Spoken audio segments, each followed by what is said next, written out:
I'm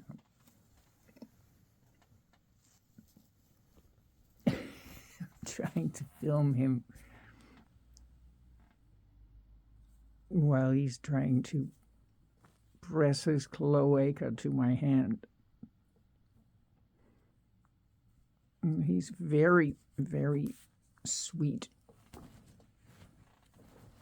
Where he used to be, contact with my hand used to never be able to last that long without me being completely bloody and hurt and maimed. And now he's only intent on getting his cloaca onto my hand. And he's maneuvering all the time. And the only thing he does is very tenderly bite my nails.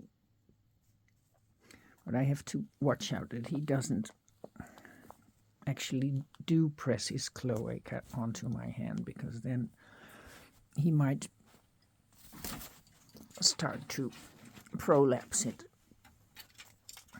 And that's a process in which they, just like feather plucking, it starts with normal behavior and then it gets worse and worse, and they just start to exaggerate it.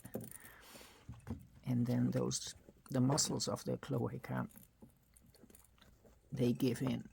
They just get too weak at a certain point, and then it will collapse. So we don't want that. That's why we try to keep the cloaca pressing as little as possible, because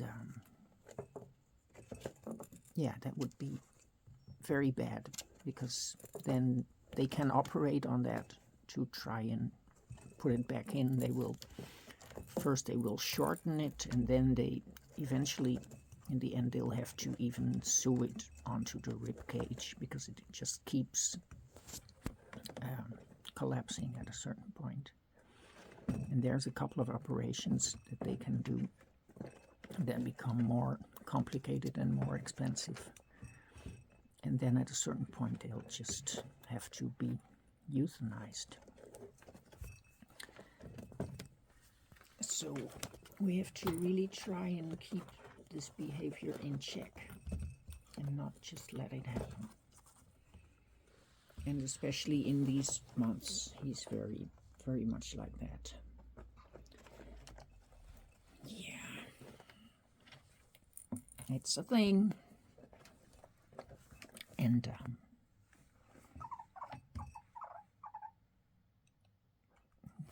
he's got this ball that talks, and he's had it for ages. It used to just hang there, and at a certain point I loosened it from its chain, because I had a feeling that the chain wasn't so safe. And then he took it into his nest, and he's now always playing with it. Okay, enough staring at the hole.